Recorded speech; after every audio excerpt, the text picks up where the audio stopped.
When your life stucks, আপোনাৰ জীৱনটো যেতিয়া ৰখি যায়, বহুত চেষ্টা বহুত ষ্ট্ৰাগল কৰিও কোনো ৰাস্তা বিচাৰি নাপায়, একো ঠিক হৈ থকা নাই, সেই পৰিস্থিতিত কেনেকৈ আপুনি মেনিফেষ্টেশ্যন বা নিজৰ চিন্তা ভাৱনা বা থটছৰ শক্তিৰে জীৱনটোত পৰিৱৰ্তন আনিব পাৰে, এই অডিঅ'টোৱে নিশ্চয় আপোনাক সহায় কৰিব।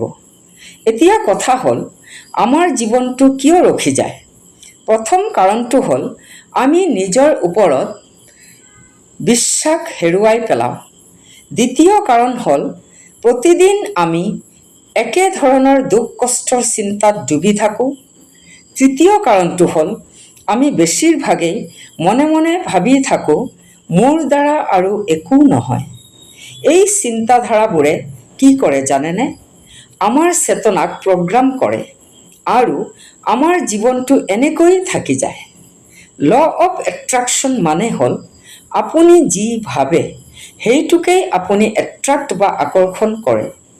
আপুনি যদি বাৰে বাৰে কৈ থাকে মই দুখীয়া, মোৰ একোৱেই নহয়, তেন্তে আপুনি তেনেকুৱাই বাস্তৱতাক গঢ় দিছে।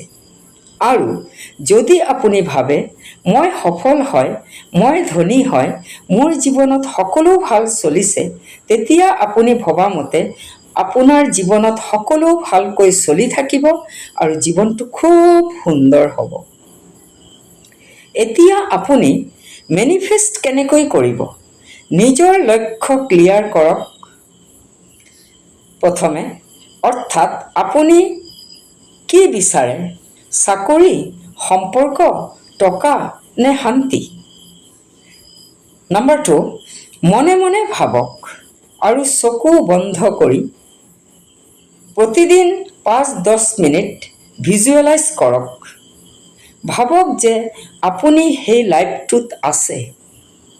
পজিটিভ কথাবিলাক বাৰে বাৰে কৈ থাকক বা এফাৰ্মেশ্যন কৰক, যেনেকৈ মই শক্তিশালী, মোৰ সপোন পূৰা হৈছে, মোৰ জীৱনত মৰম আৰু ছাকচেছ আহি আছে।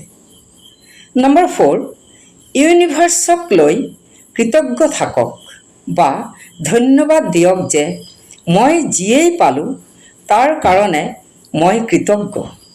নম্বৰ 5, কাম কৰক, অকল ভাবিলেই নহ'ব, সেইমতে আপুনি একশ্যন ল'ব লাগিব, অৰ্থাৎ কাম কৰিব লাগিব। কেতিয়া মেনিফেষ্টেশ্যন ফুলফিল হয় বা সম্পূৰ্ণ হয়, এই বিষয়ে জানো আহক।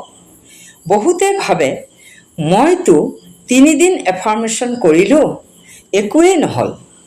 মাই ডিয়াৰ ফ্ৰেণ্ডছ, এইটো কোনো মেজিক নহয়, এইটো এটা চাইক'লজিকেল আৰু লাইফ এৱেকেনিং প্ৰচেছ হয়। আপোনাৰ বিশ্বাস, ধৈৰ্য আৰু নিয়মিত অভ্যাসে আপোনাক সফল কৰি তোলে। যেতিয়া জীৱনটো ৰখি যায় নহয়, তেতিয়া আপোনাৰ পজিটিভ চিন্তাধাৰাই আপোনাৰ জীৱনটোক নতুনকৈ গঢ় দিব পাৰে। সেইকাৰণে আপুনি নিজক কওক বা এফাৰ্মেশ্যন কৰক যে মই পাৰোঁ, এতিয়া মোৰ সময়, মোৰ সপোন পূৰা হ'বলৈ গৈ আছে। এইটোৱেই হ'ল মেনিফেষ্টেশ্যনৰ পাৱাৰ। আপুনি যি বিশ্বাস কৰে সেইটোৱেই আপোনাৰ বাবে সঁচা হৈ যায়।